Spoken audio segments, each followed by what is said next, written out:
Buenos días, Elías. Buenos días. El hecho de haber iniciado tu actividad investigadora en los años 60 con una beca Fulbright en el Departamento de Ingeniería Eléctrica de la Universidad de Stanford necesariamente tiene que imprimir carácter y dejar una importante huella. En esos años no estaba al alcance de todos tener una oportunidad así. ¿Fue difícil conseguir una beca Fulbright? Bueno, yo creo que los criterios son un poco los mismos que actualmente, ¿no? Se supone que los candidatos son buenos estudiantes, son lo que antes llamábamos más o menos empollones, gente que estudiaba mucho y se dedicaba mucho, y yo creo que también gente que en la solicitud de la beca pues manifestaba como gran interés y gran deseo de justamente de ir a esa universidad o a Estados Unidos. Y yo creo que en mi generación, me atrevo a decir, y yo lo recuerdo también en mi caso, pues un cierto deseo de ir y volver, es decir, una idea de darse cuenta de cómo el mundo había cambiado tecnológicamente en áreas de electrónica y comunicaciones, ir al país generador de ideas y de desarrollos, y la ilusión de volver, en fin, empleando una palabra con toda modestia, pues un poco para cambiar o regenerar a la vuelta pues nuestra propia escuela y en la medida de lo posible el país en esos sectores. ¿Qué motivos te llevaron a completar tus estudios fuera de España? Pues mira, recuerdo que un profesor, profesor Segovia, había estado en esa universidad una estancia y fue el primer profesor que nos explicó el transistor, cosa que a vosotros ahora os parece que es normal, pero en los años 60 el transistor estaba, bueno, casi muy joven, recién nacido, y su funcionamiento pues era tan, por un lado, complicado, maravilloso, poco intuitivo y distinto a las válvulas de vacío. Entonces, en las clases que este profesor nos impartió, a mí por lo menos recuerdo que me quedó el impacto de que tengo que saber algo más de eso, tengo que enterarme.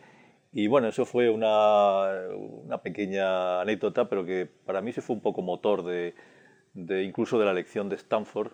Había un profesor, el profesor Moll, que quizás recordáis vosotros el modelo del transistor, el Moll-Evers, y bueno, todo aquello me pareció que era mi sueño de destino para completar mi formación. ¿Puedes decirnos en pocas palabras cómo fue tu proceso de adaptación al nuevo país y a la universidad puntera en el mundo?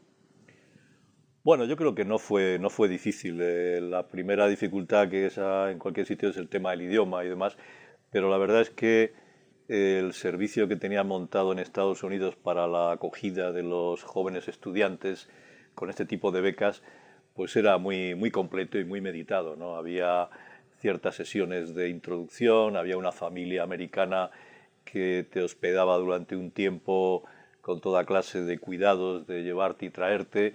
Y yo creo que en general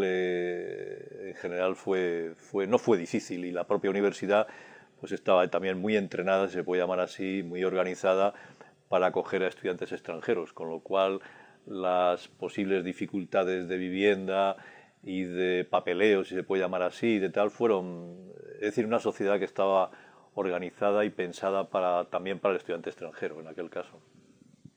¿Cambió Stanford tus perspectivas profesionales? Pues sí, sin duda. Es decir, el pasar tengo que confesar que tras Teleco aquí en Madrid, tras la UPM, pues era mi única universidad a la cual iba, con lo cual la única referencia que tenía de universidad era la nuestra de aquellos años 60 de la UPM. Entonces, ver una universidad de élite real me sirvió mucho, primero para pensar que ciertos sueños que yo mismo tenía y otros compañeros sobre lo que era una buena docencia, pues quizá no se correspondía con la realidad de universidades de élite.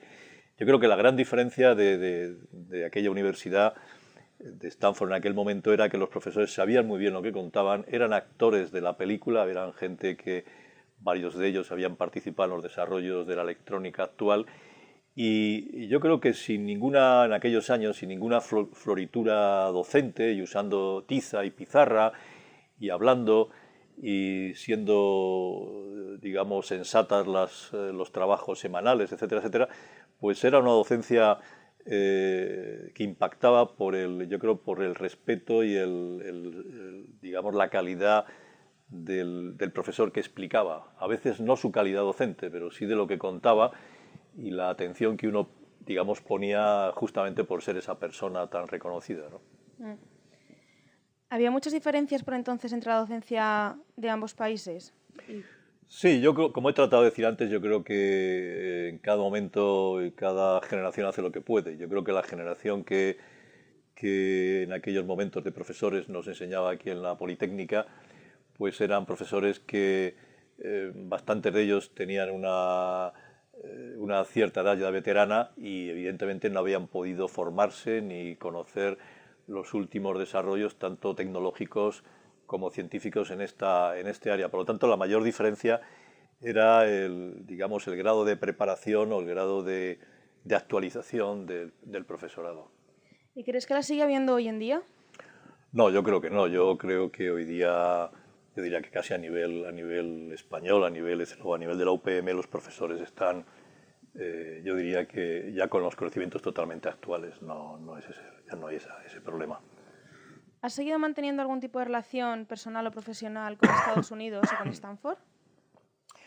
Sí, durante yo creo que unos 5 años así pasé veranos, a veces también con mi familia, y pasaba veranos en Stanford, pues también tratando digamos, de seguir un poco la línea de las cosas y actualizándome.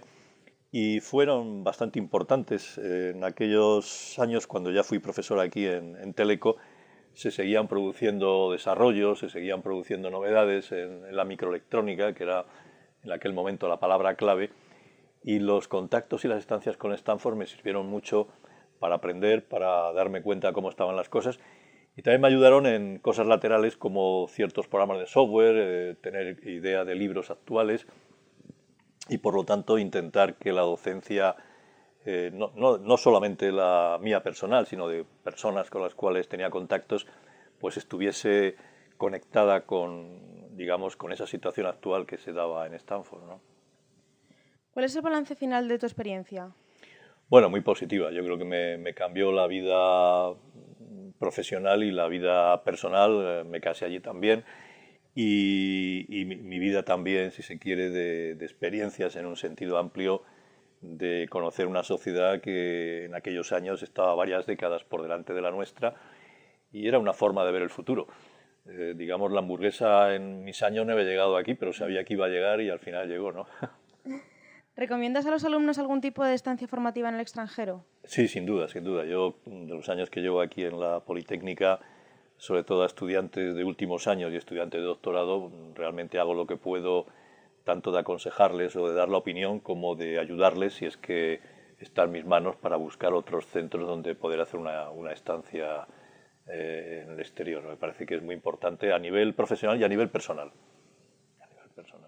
Para terminar, ¿querrías contarnos alguna cosa que en aquella época te llamase la atención especialmente? Bueno, puedo contar algo, pero que es una referencia personal. Yo, como te decía al principio, pues había sido un estudiante, creo que bueno, y cuando llegué a Stanford, digamos, la cena en Estados Unidos pues era muy temprana, no recuerdo si era a las 7 o de ese orden, y después de cenar se estudiaba. Entonces, donde residía había una biblioteca, una sala de estudio donde los estudiantes de por allí iban a estudiar. Y yo me quedaba asombrado de que yo me acostaba a las 2 o las 3 de la mañana con los ojos rojos y había gente que se seguía quedando, digamos, más horas, y al día siguiente estaban en clase. Es decir, me di cuenta, al menos en aquel momento, de lo mucho que estudiaba, al menos los colegas que estaban por allí. Eso sí que me impresionó mucho. Pues muchas gracias por contarnos su experiencia. Nos vemos pronto. Muchas gracias a ti. Gracias.